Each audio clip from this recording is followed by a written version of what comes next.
All right, today we're going to use the information that we've been talking about for the last day or so on the 5 steps to solving an equation. We're going to see if we can put it to use on the 5 questions that we had on the pretest the other day that gave us so much trouble. Okay, so the 5 steps in review are to look at your parentheses, combine like terms, the variable goes one way, everything else goes the other way, and then your 1 and 1, positive 1 coefficient for the variable and positive 1 exponent for the variable. The little acronym we came up with was parents' complaints vary for everyone. So let's see what we can do. First step, parents. Look at the parents. Do we have any parenthesis problems? No, there's no parentheses to deal with, so we don't have to worry about step 1. Step 2, complaints. Combine like terms. Are there any terms to be combined? Well, of course, we're looking at one side of the equal sign or the other. If you look to the left of the equal sign, the only thing that's there is the negative 36. That's a monomial. That's not going to combine because it's already as simple as it can get, just one term. On the right side of the equal sign, there is a binomial. There are 2 terms there. So are they like terms? Well, remember the things we're looking for on like terms. First off, it has to be the same variable or the same group of variables. We have a negative 32x. What do x's want to combine with? They want to combine with other x's. 1 is not an x, so they will not combine. There's nothing that we can do for step 2. On step 3, vary. Parents' complaints vary. That's referring to the variables going one direction or the other. If there are variables on both sides of the equal sign, we need to deal with that. But when we look at the problem, we can see that there are variables already only on the right side, so they are already only one way. Step 4, parents' complaints vary for every. Every refers to everything else going the other way. So right here, we have the variables on the right side, and we have a +1 attached to the variable. We don't want it there. We need to move it to the other side. Well, how do you move +1 to the other side of the equation? Remember, we always do the opposite of whatever's already being done in order to move it. So what's the opposite of +1? -1. But the rule is, anything you do to one side of the equal sign, you must also do the exact same thing to the opposite side of the equal sign in order to keep the equation balanced. So on the left side, we have negative 36, and then we have another -1. That is negative 37. The equal sign will always be there, so there it is. The negative 32x, nothing happened to it, so there it is. And then +1 -1, that is 0, so they are gone. So that takes care of step 4 for us. And then finally, step 5. We want a positive 1 coefficient for the variable and a positive 1 exponent. Well, when we look at the coefficient of the variable, we see that we have negative 32 x's. We don't want negative 32 of them. We want positive 1 of them. So we need to move the negative 32 to the other side. So the question is now, how do you move the negative 32 without moving the x? Well, the answer comes from this. What is happening between the negative 32 and the x? They are being multiplied, and the opposite of multiplication is division. We're going to divide the entire thing by negative 32. On the left side of the problem, we have 37 divided by 32. Well, 37 is a prime number. It's not going to be reduced. The only thing we could possibly hope to do is turn it into a mixed number. It is a negative divided by a negative, so that will be a positive. There's your equal sign. And on the right side of the problem, 32 divided by 32 is 1. Negative divided by negative is positive, and only the x remains. Now, if we take the 32 and the 37, divide the 32 into the 37, it goes in one time with a remainder of 5. So technically, the x value is 1 and 5 over 32. There's your answer. Question number 2, okay? Parents' complaints vary for everyone. Let's walk through the 5 steps. Parents refers to parentheses. Look at the problem. Any parentheses? No. Complaints, that is combine like terms. Look to the left of the equal sign. Anything combine over there? No. 6 is a constant. Negative 6m is a variable. On the right side, over there, negative 7m is a variable. 10 is a constant, so they will not combine. There is nothing to do for step 2. Vary refers to the variables. The variables should only be on one side of the equal sign, and we can see in this case that they are on both sides. It does not matter which direction you go with your variables. You can send them to the left if you like, or to the right if you like. It's simply a matter of preference. Personally, I'm going to take these negative 7m's and I'm going to move them to the left. So how do I move them? I am going to add them. How do I know to add them? Well, if you look at that negative 7m, it is what we refer to as a lead term. It is the very first term of its side of the equation. Okay, since it's the lead term, whatever its sign is, that's what's happening to it. Since it's negative, that means it's being subtracted. The opposite of subtraction is addition, and whatever you do to one side, you must also do to the other. Okay, so let's take a look at what we have now. Nothing happened to the 6. The m's, we had negative 6 of them, and we added 7. That leaves us with positive 1m on the left. There's the equal sign. Negative 7m's plus 7m's, that zeroes out, and nothing happened to the 10 yet, so there it is. Okay, so that takes care of the variables all one direction. On every, that means everything else goes the other direction. So if the m's went left, then everything else goes right. This 6 does not need to be here. So we're going to move the 6. How do you move it? We're going to subtract it. How do you know that? It is the lead term on its side of the problem. It's positive. That means it's addition. Okay, the opposite of addition is subtraction. Whatever we do to one side, we do to the other. That leaves us 0 plus m equals 10 minus 6. 4.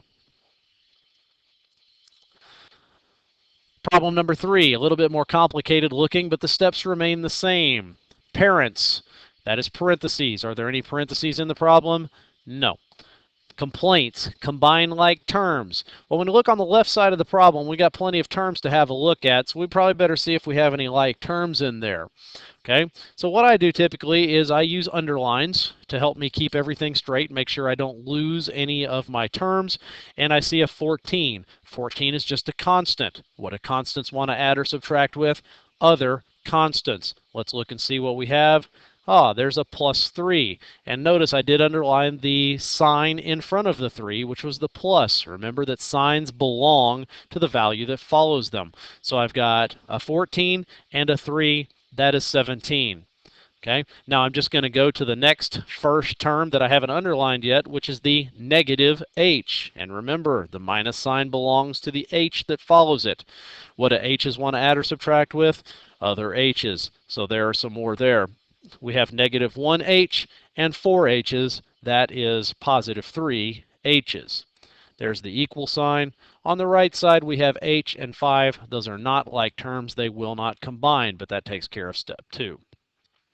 Step 3, vary. Get all the variables on one side or the other. Well, you can see that they are on both sides of the equal sign, so we're going to have to send them one way or the other. Again, I'm going to bring the h's to the left, but it does not matter which direction you go. So I'm moving the 1h over to the 3 h's. How do you move that 1h? It is the lead term. It is positive. That means it's addition, so I have to subtract it. Whatever I do to one side, I do to the other. That leaves me 17. 3h, take away an h is 2 h's. That equals h minus h zeroes out, and nothing happened to the 5. Okay, now step 3. Everything else goes the other direction. If all the h's came left, that means everything else goes right. I'm moving the 17 over to the right. How do you move it? It's the lead term. It's positive. That means it's addition, so you subtract it. Whatever you do to one side, you do to the other. 17 take away 17 is 0. That leaves the 2 h's. And 5 take away 17 is negative 12. Okay, so that takes care of everything else going the other way. The last step is your 1 and 1. We want a positive 1 coefficient and a positive 1 exponent. Okay, so right now we have 2 h's. We don't want 2 h's, we just want 1. So we are going to move the 2. What's happening in between the 2 and the h? They are being multiplied. So I will divide the 2, actually. Divide the 2 to send it to the other side. That will leave h on the left. 12 divided by 2 is 6. And a negative divided with a positive is a negative. H equals negative 6. All right, the last two. I've removed the steps from the screen, but that does not change it. First things first, question number 4, parentheses. There aren't any. Okay, step 2, combine like terms. There aren't any. Step number 3, all of your variables go one direction. Okay, they're already on the left, or on the right, pardon me. Step 4, everything else goes the opposite way. Well, all the v's are on the right, that means everything else goes left, so the 6 does not need to be there. I'm going to move the 6 by subtracting it to the other side. That will give you 5 minus 6 is negative 1 equals half of v. Okay, well, step 5 says you want a positive 1 coefficient for your variable. So we want a whole v. Right now we have half of 1. We don't want half 1, we want the whole v. So how do you separate the 1/2 and the v? Okay, well, we divide. Okay, but this brings us to a little bit of a spot here, because we're in a place now where we have to divide by a fraction, and dividing by fractions is not the easiest thing ever. So we've got an alternate strategy here. The strategy is called leave, change, flip. Leave, change, flip. It is a 3-step strategy because in reality there are 3 things to deal with. Okay? Looking at the left side of the problem, we have 3 things. We have a negative 1, which is the first thing. We have a division sign, which is the fraction bar running underneath the problem. And then we have a 1/2 in the denominator. So all I'm doing is writing down the 3 pieces of information that are on the left. Negative 1 divided by 1/2. The equal sign is there. On the right side of the problem, we have a 1/2, we have a division sign, and we have a 1/2 in the denominator. Okay. Now, leave, change, flip. Okay. It's an instruction. Leave means leave the first value alone. Change refers to the operation that's being done. It's currently division. We're going to change it to multiplication. Now, you can't just change the operation in the middle of the problem without changing the problem also. And the way the problem is going to get changed is with this flip. Flip means to turn it upside down. So 1/2 becomes 2/1. Again, leave, change to multiplication, and flip. Okay, now let me rewrite the problem a little bit here. We have a negative 1, okay, right off the bat, and I'm going to change that to a fraction. There's nothing in the denominator. That means it is a 1 in the denominator. Okay, so I've just rewritten the left side, and I'm also going to rewrite the right side. Well, let's have a look here. Okay, how do you multiply 2 fractions? We said dividing by fractions is difficult, but multiplying them is pretty easy. You multiply fractions by going straight across the numerators and straight across the denominator. So in the numerator, what's negative 1 times 2? That is negative 2. In the denominator, that is a 1. 1 times 1. Okay. Over here in the numerator, straight across, 1 times 2 is 2. Denominator, straight across, 2 times 1 is 2. The v is still there. Nothing has happened to it. Now let's do a little reducing. What is negative 2 divided by 1? Negative 2. And 2 divided by 2 is 1 v. There's your answer. Okay, so that one took a little bit of doing, especially because of the leave, change, flip. But if you've never seen the leave, change, flip method, then you probably need to go ahead and adjust to that. It is a very easy way for dividing fractions by changing to multiplication. Now let's look back over at question number 5.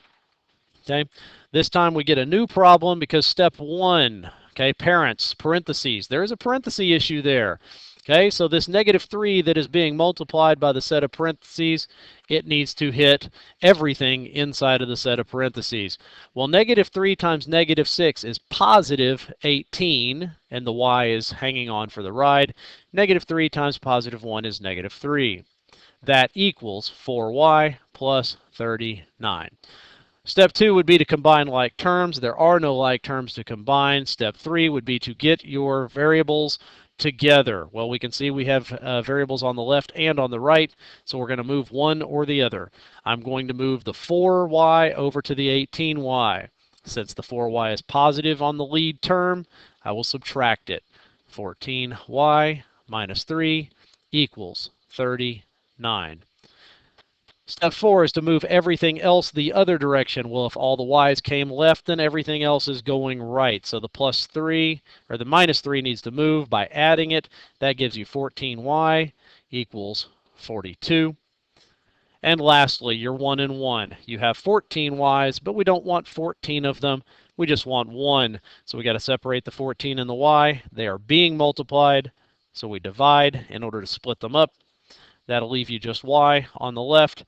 And 14 goes into 42 exactly 3 times. Okay, so studying your 5 equations, memorizing your parents' complaints vary for everyone, and then applying that to the problems. You should now be able to put up a fighting effort on the questions from the quiz. There will be another quiz that will follow after we do some practice problems. So there's a worksheet that has 10 practice problems on it. Please see to that.